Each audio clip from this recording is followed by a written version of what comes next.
भारत माता की जय। वंदे मातरम। समस्त को मोर नमस्कार। मु अंजलि पटेल, अखिल भारतीय अंगनवाड़ी कर्मचारी महासंघर संगठन मंत्री तथा भारतीय मजदूर संघ अखिल भारतीय सेक्रेटरी दायित्व मु रही। आसंता 24 तारीख नवेम्बर 2025 आमे ओडिशार भुवनेश्वर ठारे all Odisha anganwadi ladies workers association संलग्न भारतीय मजदूर संघर बैनर तले आमे आंदोलन करने को जाऊँ। यही आंदोलन से दिन निश्चित भाव वन डे प्रोग्राम, किंतु आगामी दिन में यह बड़ रूप कि आकार धारण करिवो। कारण आपण मैंने जानते आमे अनेक मीट कलापर अनेक आलोचना कलापर एबे पर्यंत सेमिति किछि देखिबा भली आमर काम सरकार को द्वारा है नहीं, किंबा केंद्र सरकार 7 वर्ष भितरे गोटे टंकाटे भी अंगनवाड़ी वर्कर वृद्धि करना किंबा कोनोसी आगको पदक्षेप मध्य नहीं नाहांती। मोर कहिबार उद्देश्य अछि भौणी माने आपण माने जानि थांतु आमे समस्ते जे पर्यंत एक हवा नहीं, तन मन धन लगई निज पई आमे संगठित हवा नहीं, आवाज उठेबा नहीं, केबे भी केही आमको स्व इच्छारे करिकी थोईदेव नहीं, किंबा जो अन्यान्य संगठन गुड़ाक कहते आपण माने जानिथिबे मु काहाकू कहूची। जेबे भी आमे all Odisha anganwadi ladies workers association आंदोलन को ओल्है थाउ सेते बेले सेमानंकर यूट्यूब गुड़ाक चली थाए। बोधे एते दिन पर्यंत से माने चुपचाप रुहंती, तांकर फल हुए नहीं, तांकु किछि मिले नहीं, तेणु ए पीरियड रे तांकु किछि इनकम हेई थाए। तेणु सेमानंकर यूट्यूब ए समय खोली थाए एवं आपण मानंकु विभिन्न झास डरेबा, धमकेबा, प्रलोभन किंबा डिमोरलाइज करने को से माने चेष्टा चलई थांते। किंतु आपण माने मने रखिथिबे मु गत दिन रे बहुत गुड़ाए वॉइस ये टेक्स्ट मेसेज छाड़ी थी एवं आपण मानकु वीडियो माध्यम रे मध्ये जणैछि आमे निज पई लड़ाई करूछु। किछि मिलिले आमे आमरी निजे हक पाई परिबा।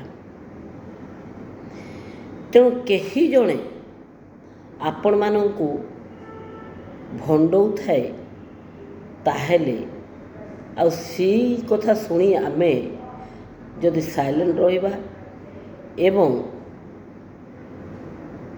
निजकु निष्क्रिय करिबा ताहेले आमठो मूर्ख केही रहिबे नाही।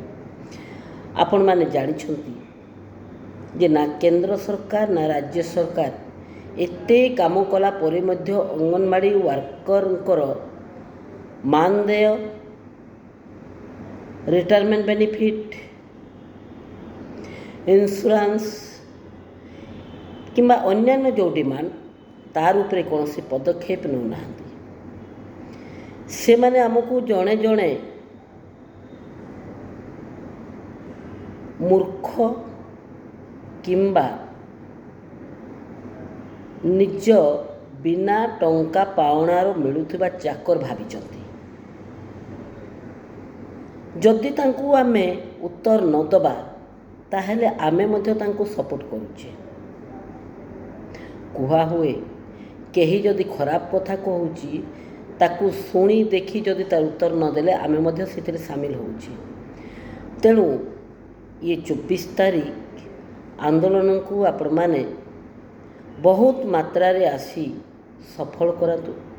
सरकार को देखै दियंतु जे जदि बीजेडी सरकार को संगे आमे लड़ाई करि पारुचु पारथिलु ଆପଣଙ୍କର ସାଙ୍ଗରେ ମଧ୍ୟ ବିଜେପି ସରକାରଙ୍କ ସାଙ୍ଗରେ ମଧ୍ୟ ଆମେ ଲଢ଼େଇ କରିପାରିବୁ।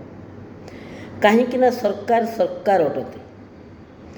ଆମେ ଅଙ୍ଗନବାଡ଼ି ୱାର୍କର, ଆମେ ଆମର ହକ୍ ପାଇବା ଯୁକ୍ତିଯୁକ୍ତ, ତେଣୁ ଆମେ ଆନ୍ଦୋଳନକୁ ସେଇଥିପାଇଁ ଆସୁଛୁ।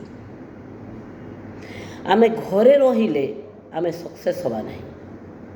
ହଁ, ଯେଉଁମାନେ ପ୍ରେଗନେଣ୍ଟ ଲେଡ଼ି, ନର୍ସିଂ ଲେଡ଼ି କିମ୍ବା ଆମର କିଛି ଭଉଣୀ କୌଣସି ଶାରୀରିକ ଅସୁବିଧା ଥାଇପାରେ, ସେମାନେ ନ ଆସିବା ହିଁ ଭଲ।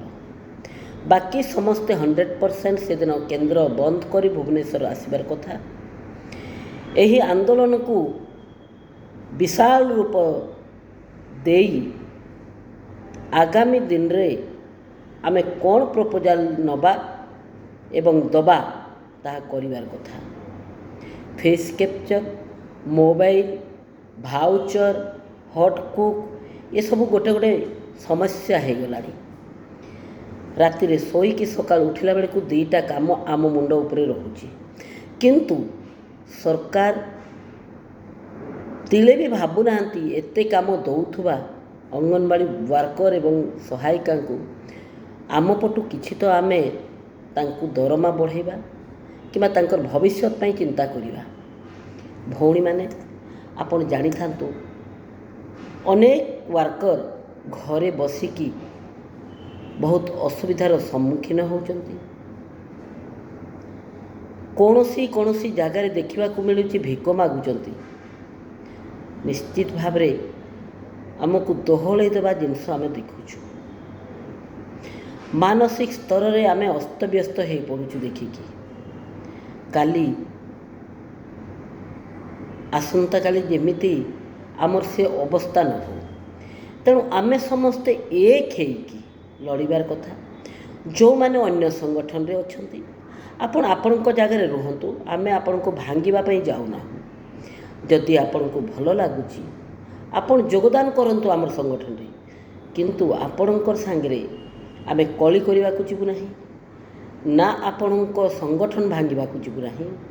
ଆପଣମାନେ ମୋର କଥାଟାକୁ ବୁଝିକି ଆନ୍ଦୋଳନରେ ସାମିଲ ହୁଅନ୍ତୁ ଏବଂ ଆଗାମୀ ଦିନରେ କେମିତି ରାଜ୍ୟ ସରକାର ଏବଂ କେନ୍ଦ୍ର ସରକାର ଆମ ଦରମା ବୃଦ୍ଧି କରିବେ, ଆମକୁ ମିନିମମ୍ ୱେଜେସ୍ ପର୍ଯ୍ୟନ୍ତ ଟାଣିକି ନେବେ, ସୋସିଆଲ ସିକ୍ୟୁରିଟି ଆମକୁ ଲାଗୁ ହେବ, ତାର ଉପରେ ଭାବିବାର କଥା। ଭଉଣୀମାନେ, ଆପଣ ଜାଣନ୍ତୁ ସରକାରଙ୍କ ପାଖରେ ଯଦି ଆମେ ଆନ୍ଦୋଳନ ନ କରିବା କିମ୍ବା ନ ଜଣେଇବା, ସରକାର ମଧ୍ୟ ଜାଣନ୍ତି ନାହିଁ। ଆଉ ଆପଣମାନେ ନିଜେ ତ ଜାଣୁଛନ୍ତି, ଆମେ 10 ଥର ତାଙ୍କର କବାଟ ବାଡ଼େଇଲେ ସରକାର ଥରେ ଖୋଲିବେ, କିଛିଟା ଦେଇକି ଯିବେ। ତେଣୁ ଆମେ ସଚେତନ ହେବା, ଆମେ ଆଗକୁ ବଢ଼ିବା, ଆନ୍ଦୋଳନକୁ ବିଶାଳ ରୂପ ଦେବା ଏବଂ ଏହି ଆନ୍ଦୋଳନ ଓଡ଼ିଶା ସରକାର ଜାଣିବାର କଥା, ଏହି ନୂତନ ସରକାର ଜାଣିବାର କଥା ଯେ ଅଙ୍ଗନବାଡ଼ି ୱାର୍କର ଚୁପ୍ ପଡ଼ିକି କାମ ଯେତେ ଜୋର କରିପାରେ, ଆନ୍ଦୋଳନ ମଧ୍ୟ ସେତେ ଜୋର କରିପାରେ। ତେଣୁ ଆଗାମୀ ଦିନର ଭବିଷ୍ୟତକୁ ଦେଖିକି ଆପଣମାନେ ଏହି ଆନ୍ଦୋଳନରେ ସାମିଲ ହେବେ ଏବଂ ଯୋଗଦାନ କରି ସରକାରଙ୍କ ପାଖକୁ ଯେମିତି ଆମର ପଜିଟିଭ୍ ମେସେଜ୍ ଯାଉ, ତାର ଉପରେ ମଧ୍ୟ ଆପଣମାନେ ନିଶ୍ଚିତ ଭାବରେ ସଚେତନ ରହିବେ ଏବଂ ଆମମାନଙ୍କୁ ସାହାଯ୍ୟ କରିବେ। ଆପଣମାନଙ୍କୁ ମୁଁ ଏତିକି କହି ମୋର ଭିଡ଼ିଓଟି ବନ୍ଦ କରୁଛି। ସମସ୍ତଙ୍କୁ ଆଉ ଥରେ ପୁନଃ ମୁଁ ରିକ୍ୱେଷ୍ଟ କରୁଛି, ଆପଣମାନେ ଆନ୍ଦୋଳନରେ ସାମିଲ ହୁଅନ୍ତୁ, ହଜାର ହଜାର ସଂଖ୍ୟାରେ ଯୋଗଦାନ କରନ୍ତୁ। ଭାରତ ମାତା କି ଜୟ, ବନ୍ଦେ ମାତରମ୍।